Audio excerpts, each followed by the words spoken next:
So back in the year 1944, May 10th, nice day. It'd been slow rain all day long.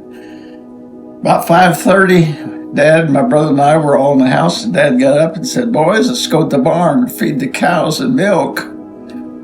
And so we went down to the barn and got down there. There wasn't any cows waiting to be milked, and generally they were all out waiting to be fed. So Dad said, "Bob, you go get the cows." And I went out and looked, and they were a half a mile away, up next to a neighbor's house, eating grass. It was warm and fresh grass, and no flies bothered them, so they decided just to stay there and eat grass instead of going to the barn to be milked.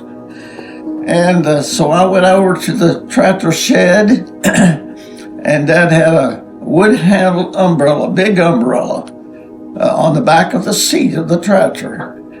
And I took it off and just walked out, holding it under my arm, and they were half a mile away. That's quite a ways. And it was muddy and wet, and so I kept calling, "Come, boss, come, boss," and they didn't hear me, and if they did, they didn't care. And I got up to where they were, up close to this house, neighbor's house, and Mr. and Mrs. Allen Saylor lived there, was standing on the back porch watching me with the cows and everything, and they waved, and I waved back at them and turned, and that's all I remember. I didn't wake up for 2 hours. The lightning had hit the umbrella down the side of my face and my legs and blew almost all the clothes off from me. And he came out and he sent his wife down to tell Dad half a mile away. And he said my clothes was on fire, so he took his coats off and put on me to put the fire out and stop it. And I didn't wake up until 2 hours, and they'd carried me in, and Dad had sent my brother up to Opdyke in the old Model T Ford to get old Dr. Jack. He got up there and told Jack about it, and Dr. Jack said, "Oh, he'd be dead before I get there, so he wouldn't even come."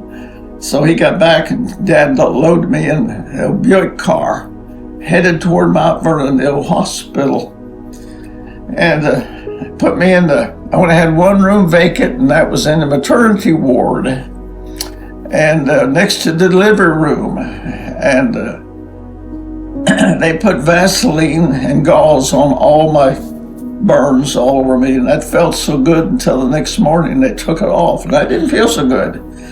And then they put a sulfa powder drug had just come out, and they just sprinkled that powder all over my burns everywhere, and put me in a tent, put a tent over with a sheet over the bed and a light bulb in it, and just let them dry up. So I came home after a couple of weeks and laid around for a week, and Dad came in one day and he said, "Bob, how you feeling?" I said, "Oh, pretty good. I think you've laid around long enough. Time to go back to work." So that was the story of it. And then in a few days I went back to school. But the interesting part of it was it blowed the clothes off. This is the boot, my right hand boot. And you can see it blowed the whole side off. It blowed that boot off my foot for about 10 feet away. That was my right boot, and this is my left boot. And it blowed the whole top of it out on the instep. And then my clothes were just shredded, and you can see how they're shredded. In part, this was a pocket on the right side of my body. That's just a part of my overalls. And this is my little jacket that I had on, and if you'll notice that the right arm is still there. This is my shirt. And again, the left arm is still there, but all the rest of it the right side is shredded. Now, Mom did all the patching on these clothes. If it had a tear, she patched it, and there's just patches all over that shirt. They didn't buy a new shirt. She patched it, fixed it where we could wear it. No money to throw away back in those days. Now here's some more part of it.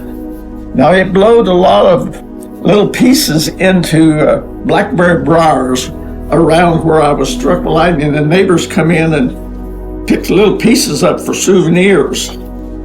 This is my overalls. You can see the front of the overalls and the gallus here. just shredded, just in rags.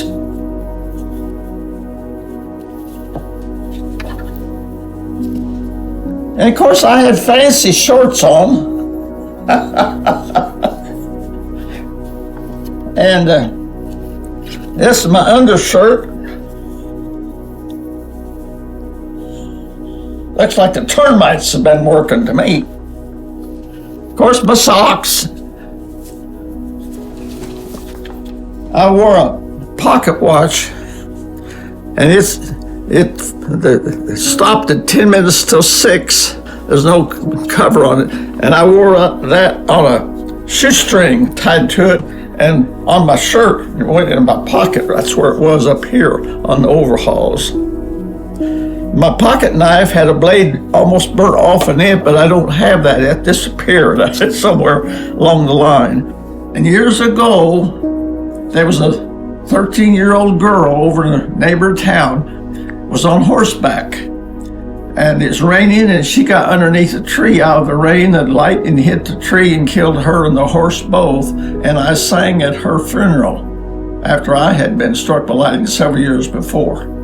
That was kind of unusual too. That to me is a miracle that I'm sitting here. How anybody could be actually hit by lightning and still be alive, I do not know. Only that it had to be a miracle.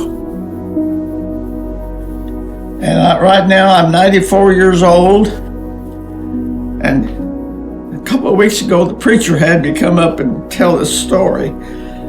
And I've told it several times at church. I said I probably won't live too awful much longer, and I don't know of anyone else that's been struck by lightning that is actually struck by lightning, not just shocked, but struck, that's still alive. Grateful for your life, Grandpa.